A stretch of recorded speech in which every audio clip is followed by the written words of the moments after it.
Hello বন্ধুরা, আশা করছি সবাই ভালো আছো। তো আজকের টপিক হলো শ্রীমদ্ ভগবদ গীতার দ্বিতীয় অধ্যায়ের প্রথম শ্লোক। তাহলে চলো আর দেরি না করে শুরু করি। শ্লোকটি হলো তং তথা কৃপয়াবিষ্টমশ্রু পূর্ণা কুলেক্ষণম বিসিদন্তি মিদং বাক্যমুবাচ মধুসূদন। এই শ্লোকটি সহজ অর্থ হলো, সঞ্জয় বললেন, এরূপ করুণায় অভিভূত অশ্রুজল ও ব্যাকুল নেত্রবিশিষ্ট গভীর বিষাদগ্রস্ত অর্জুনকে ভগবান শ্রীকৃষ্ণ এই কথা বললেন। এরপর চলো শ্লোকটিকে ধাপে ধাপে বিস্তারিতভাবে ব্যাখ্যা করি। তো শ্লোকের প্রথমই রয়েছে তং তথা। এখানে তং মানে হলো সে অর্জুনকে, আর তথা মানে হলো এরূপ অবস্থায়। অর্থাৎ এখান থেকে বলতে চাইছে প্রথম অধ্যায়ের যে অবস্থায় অর্জুনকে দেখা গিয়েছিল সেই অবস্থায়।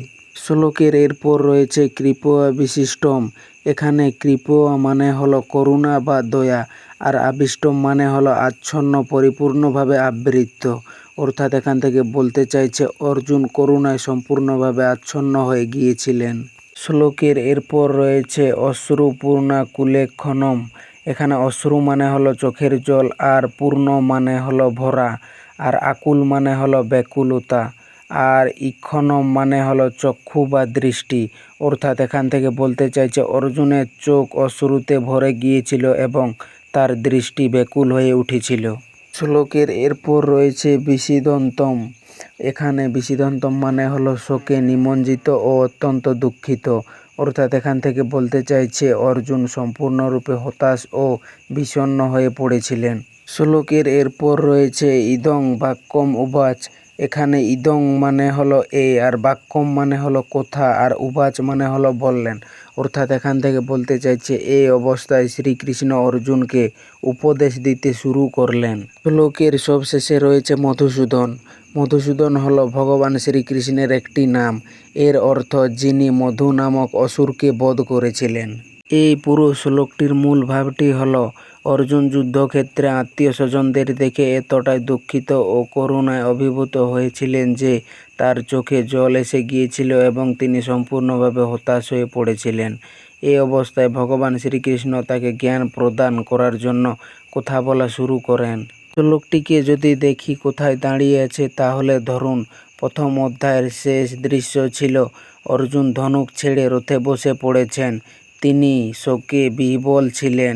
এই দ্বিতীয় অধ্যায়ের শ্লোকটিতে সঞ্জয় বলছেন কৃষ্ণ অর্জুনের সেই অবস্থা দেখলেন এবং কথা বললেন। এখান থেকে শুরু হলো গীতার প্রকৃত সংলাপ। এই শ্লোকের চারটি গুরুত্বপূর্ণ বিষয়গুলি হলো, প্রথমটি হলো কৃপয়া বিশিষ্টম মানে করুণায় আচ্ছন্ন। প্রথম অধ্যায়ের ২৭তম শ্লোকেও ঠিক এই শব্দ ছিল। এখানে সঞ্জয় আবার মনে করিয়ে দিচ্ছেন অর্জুন করুণায় ডুবে আছেন, কিন্তু এই করুণা প্রকৃত করুণা নয়, এটা মোহজনিত। প্রকৃত করুণা জ্ঞান থেকে জন্মে, এই করুণা জন্মেছে আসক্তি থেকে। তৃতীয়টি হলো অশ্রুপূর্ণা কুলেক্ষণম মানে অশ্রুপূর্ণ বিহ্বল চোখ।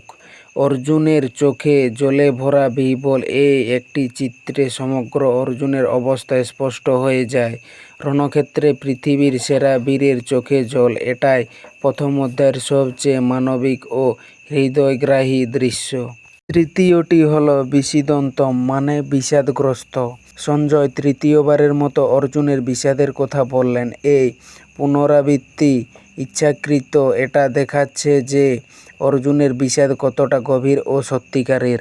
চতুর্থটি হলো মধুসূদন। মধুসূদন মানে মধু নামক অসুরের বধকারী, কৃষ্ণের অপর নাম। কৃষ্ণ এখন কথা বলতে শুরু করলেন।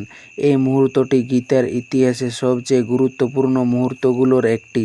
মধুসূদন নামটি এখানে বিশেষ তাৎপর্যপূর্ণ। যিনি অসুর বধ করেন তিনি এখন অর্জুনের মনের অসুর অর্থাৎ মোহ ও অজ্ঞানতা বধ করতে কথা বলবেন। এই শ্লোকটিতে কৃষ্ণ নিজে কোনো জ্ঞান দেন না, এটা একটা সংযোগ শ্লোক।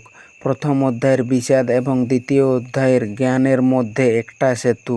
কিন্তু এই সেতু অত্যন্ত গুরুত্বপূর্ণ, কারণ কৃষ্ণ কথা বলেন তখনই যখন মানুষ সম্পূর্ণ ভেঙে পড়েন। অর্জুন যতক্ষণ নিজের শক্তিতে ছিলেন, তর্ক করছিলেন, যুক্তি দিচ্ছিলেন, ততক্ষণ কৃষ্ণ চুপ ছিলেন। যখন অর্জুন ধনুক ছাড়ে চোখে জল নিয়ে বসে পড়লেন তখনই কৃষ্ণ কথা বললেন। কৃষ্ণের দেরিতে কথা বলার অর্থ হলো এই পুরো প্রথম অধ্যায়ে কৃষ্ণ একটিও কথা বলেননি, শুধু দেখেছেন ও শুনেছেন। এটা কি কৃষ্ণের উদাসীনতা? না, এটা প্রজ্ঞার লক্ষণ। একজন প্রকৃত গুরু তখনই শেখান যখন শিষ্য শিখতে প্রস্তুত। অর্জুন যতক্ষণ নিজেকে জ্ঞানী ভাবছিলেন, যুক্তি দিচ্ছিলেন, ততক্ষণ তিনি শিখতে প্রস্তুত ছিলেন না। যখন সব যুক্তি শেষ হয়ে গেল, চোখে জল এলো, বসে পড়লেন, তখনই মন খোলা হলো, তখনই জ্ঞান গ্রহণের উপযুক্ত হলেন। এই শ্লোকে সঞ্জয়ের ভূমিকা। সঞ্জয় হলেন নিরপেক্ষ দ্রষ্টা। তিনি ধৃতরাষ্ট্রকে বলছেন, হে রাজা, দেখো কি হচ্ছে। এই শ্লোকে সঞ্জয় দুটো দৃশ্য একসাথে দেখাচ্ছেন। প্রথম দৃশ্যটি হলো অর্জুনের অবস্থা, তিনি করুণায় আচ্ছন্ন, চোখে জল। দ্বিতীয় অবস্থাটি হলো কৃষ্ণের প্রতিক্রিয়া, তিনি কথা বললেন। এই দুটো একসাথে দেখালে বোঝা যায় ঈশ্বর তার ভক্তের কষ্ট দেখে চুপ থাকতে পারেন না। তো বন্ধুরা, এই ছিল শ্রীমদ্ ভগবদ্গীতার দ্বিতীয় অধ্যায়ের প্রথম শ্লোক। তো শ্লোকটি কেমন হয়েছে? আশা করছি ভালো হয়েছে, সবারই বুঝতে সুবিধা হয়েছে। যদি শ্লোকটি ভালো লেগে থাকে তাহলে লাইক, কমেন্ট, শেয়ার, সাবস্ক্রাইব করে দিও। আর ধন্যবাদ সবাইকে ভিডিওটি শেষ পর্যন্ত দেখার জন্য।